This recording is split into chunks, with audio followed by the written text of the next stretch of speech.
part. The next part is following the outline once again. It's the idea of, have you guys ever heard of the statement regarding correlations and causation?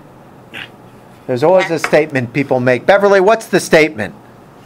Correlation does not imply causation. Yeah, correlation is not causation. I'm tired of you speaking so loud. So anyway, the idea is correlation is not causation. What I wanted to go over was why that's indeed the case here. There are a couple of very important reasons why correlation is not causation. So let me go over those ideas with you here. One of the first issues that kind of comes to mind, let me give you a simple example. I know it's not causation. You can't say this happens because of this. Yeah, one of the primary reasons for this has to do with the lack of manipulation of variables. When you do correlations, look at what we just did here. We didn't really manipulate anything. And it's that lack of manipulation that really has to get you careful about making cause-effect statements in general. So one of the examples I wanted to give you is there's actually been research out there that actually shows, and it's very straightforward, that if you watch a lot of violent TV, aggressive TV, what do you think they found with people who watch a lot of violent TV? They tend to behave how? Violently.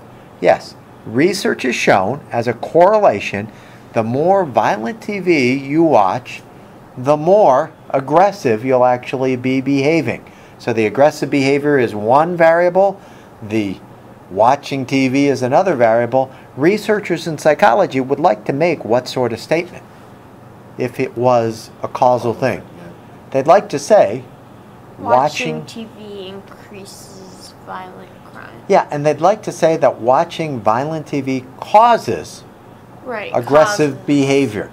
But the question is, why can't they? They can't tell which causes which, really, or if there's another variable entirely involved. They can't tell which causes which. How do you know? The idea would be, how do you know that people who are nasty, rotten criminals don't just like doing what?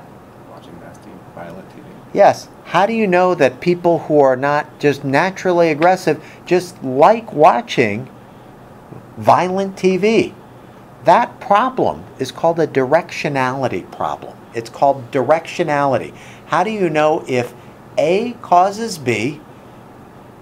Once again, how do you know if it's the TV causing the violence or if B causes A? Do people who are violent just like watching this TV? You have no control over the variables, so this is called the directionality problem, and it's one reason why correlations are not causation. Beverly, does that work for you?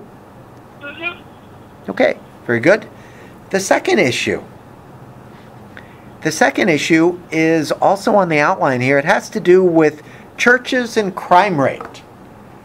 They've actually done studies on the number of churches in a geographical area and the crime rate. And they have found, and this is a true statement if you want to write it down, they have actually found that the more churches there are in a given area, the higher the crime rate. It's very true. The more churches there are in a given area, the higher the crime rate. Would you be wanting to say that having too many churches causes a lot of crime? Would you be wanting to say that? Not really. Emily, you like going to church. Would you want to say the more churches there are, that leads to more crime? No. No. It is a correlation. The question is, what's wrong? It's true, but what's wrong with this? Just another variable. There's something else causing. There's something else. Where are, if you were to go around this country, geographically, where, in terms of space, are there the most churches? What kind of locations? Like go back to Alaska or go to North Dakota. Very rural. Are there going to be a lot of churches in rural areas with a lot of people? Where are they going to be? Where are the predominant number of churches where there's a huge mass of people? Say, larger cities. The huge inner cities. So they're going to be the most people in the inner cities. And they're going to be the most churches in the inner cities. And so do inner cities actually have a lot of crime rate? Yeah. Is it due to the number of churches? No, of course not. So this is a third variable problem. The problem is that they're the most people in the inner city. So there's an inner city, it's called confound.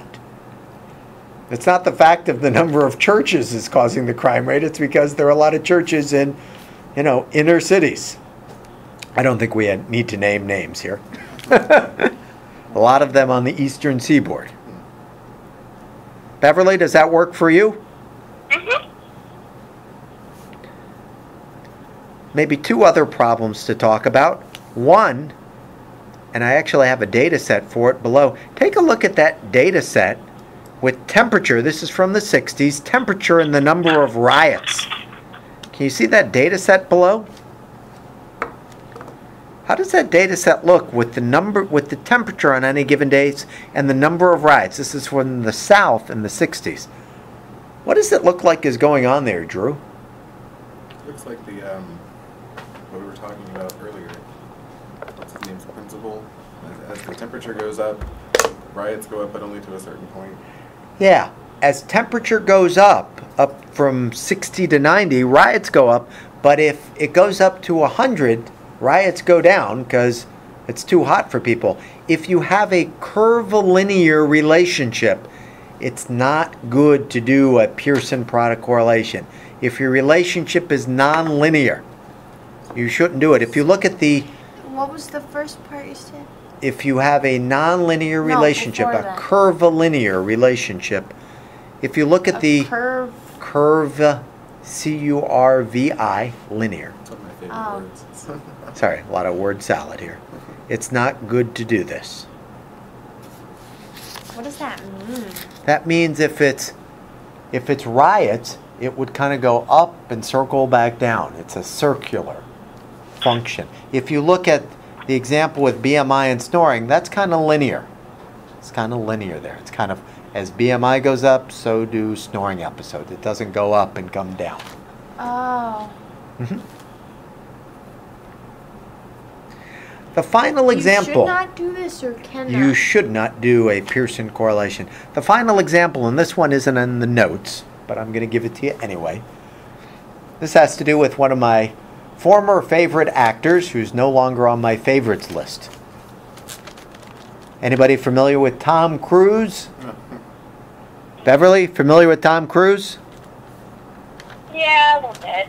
So I watched the show about Tom Cruise and the Church of Scientology, and it was really bad. He's been so quiet for so long about dreadful, awful things. I mean, it's beyond. I got the book Oh, about it's- the Scientology thing. I haven't read it yet, but I'm scared. So, one of the, oh wait, I was thinking of an example here. Oh yeah, this was something that happened in the 80s at first. They came out in the 80s, if you want to write this as a little background. Prozac came out in the 80s. Was Prozac effective for people?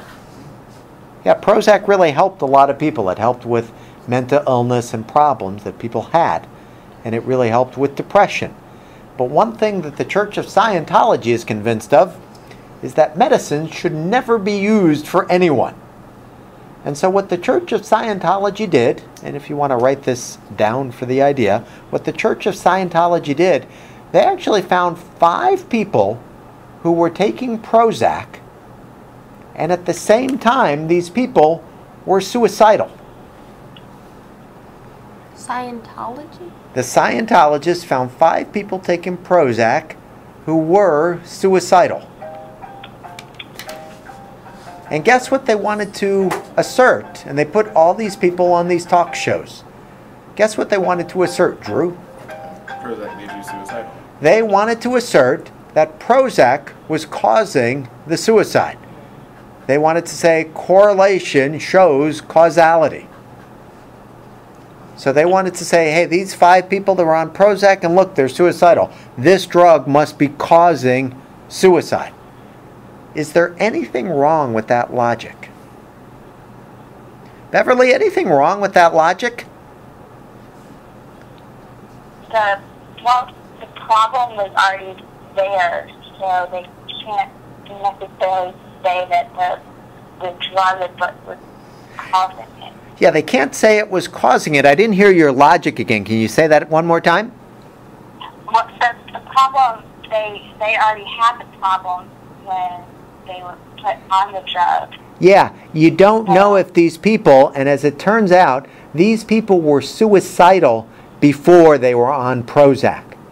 So the fourth reason why correlations aren't causation is because there could be a pre-existing condition. If somebody was suicidal before Prozac, and then they were put on Prozac and were suicidal, you wouldn't want to make a causal statement there. So those are four kind of issues with correlations here. We like correlations There to look could at be a kind of a pre-existing condition. If these people were suicidal beforehand, and actually health foods take well advantage of this idea. You get people who are really, really smart, and what do? You give them the health food, and then you show them off to people, and what does it appear? What the food did. Oh, look, this person loves the seaweed, and look, they're brilliant, they're Mensa. And then they like to say, look, the seaweed caused them to be Mensa here. seaweed. Well, some people in algae, yeah, there's been crazier things. So they like to assert, yeah, these people all take this substance and they're brilliant. That's the same reason why you wouldn't want to say correlation is causation, because they were probably like that beforehand. Yeah, but they didn't know it was correlation. But companies sometimes do this to brilliant, wonderful people to advertise them and market it.